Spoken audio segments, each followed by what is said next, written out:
தக்காளி ஊறுகாய் எப்படி செய்யலான்னு பார்க்கலாங்க. 1/2 கிலோ தக்காளி எடுத்து கழுவிட்டு 4 அரிஞ்சு வெயிலில் செத்த உணர்த்திடுவோங்க. உணர்த்தின பிறகு அந்த தக்காளி எடுத்து மிக்ஸி ஜாரில் சின்ன நெல்லிக்காய் அளவு புளி போட்டு பேஸ்ட்டாக அரைச்சிருவோங்க. பேஸ்ட்டாக அரைச்சிட்டு கடுகு வெந்தயம் வறுத்த பொடி, மிளகாத்தூள், பூண்டு, எண்ணெய், கடுகு, பெருங்காயத்தூள் எடுத்து ரெடியாக வச்சுக்கோங்க. வாணலியில் நல்லெண்ணெய் ஊற்றினாலும் சரி, கடலெண்ணெய் ஊற்றினாலும் சரி, ஒரு 150 எண்ணெய் ஊற்றிக்குவோங்க. 150 எண்ணெய் ஊற்றிட்டு எண்ணெய் காஞ்சோடனே கடுகு போட்டு பொரிக்க விடணுங்க. கடுகு நல்லா பொரிஞ்சோடனே நம்ம உரித்து வச்சுருந்த பூண்டு அதில் போட்டுடலாங்க. பூண்டு ஒரு 50 பூண்டு போட்டால் கூட போதுங்க. போட்டு நல்லா வதக்கி விடுங்க. நான் தக்காளி பேஸ்ட் போட்டதுக்கப்புறம் தாங்க பூண்டு போட்டேன். நீங்கள் எண்ணெயிலே பூண்டு போட்டு நல்லா வதக்கிடுங்க.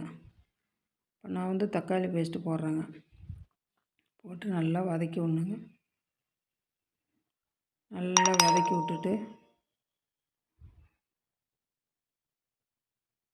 தக்காளி பேஸ்ட்டு கொஞ்சம் தண்ணியாக இருக்கனால நல்லா தண்ணியெல்லாம் சுண்டுட்டுங்க. நல்லா தண்ணி சுண்ட நல்லா வதக்கிக்கிட்டே இருங்க. தண்ணி நல்லா சுண்டுட்டுங்க. தண்ணி நல்லா சுண்டி துவையல் பதம் வரணுங்க. இப்போ பெருங்காயத்தூள் போட்டுக்கிறோம். பெருங்காயத்தூள் போட்டு கொஞ்சம் கல் உப்பு போட்டுக்கிறோங்க. எப்போவுமே கல் உப்பு போட்டால் தான் டேஸ்ட்டாக இருக்கும், நல்லாவும் இருக்கும், கெட்டும் போகாது. கல் உப்பு போட்டு நல்லா வதக்கிக்கிட்டே இருக்குங்க. தக்காளி ஊறுகாய் தோசைக்கு, இட்லிக்கு, சாப்பாட்டுக்கு நல்லா இருக்குங்க. சாப்பாட்டுக்கெல்லாம் போட்டு பிசைஞ்சு சாப்பிட்டோம்னா நல்லா.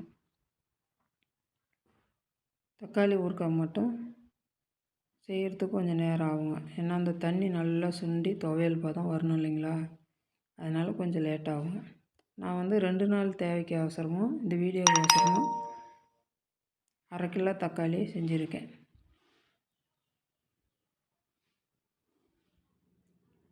நீங்கள் உங்களுக்கு தேவைன்னா இன்னும் கூட தக்காளி அரிஞ்சு போட்டு இன்னும் கூட ஜாஸ்தியாக செஞ்சுக்கலாம்.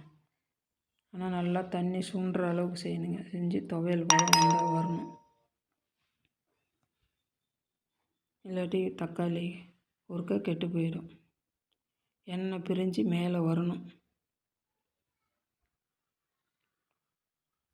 இப்போ மிளகாத்தூளும் அரைச்சி வச்சுருந்தா வெந்தய பொடி, கடுகு பொடியும் போட்டுக்கோங்க.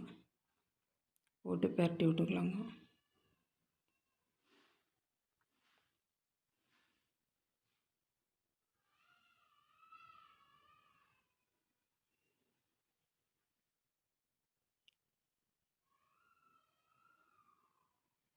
குழம்பு இல்லாதப்போ தக்காளி ஊறுகாய் போட்டு கூட பிணைஞ்சு சாத்தில் சாப்பிட்றலாங்க.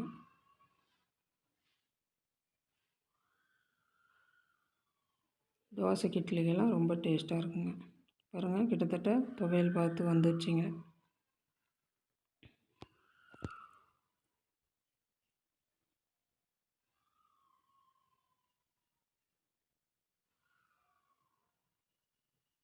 நல்லா கிண்டுனுங்க.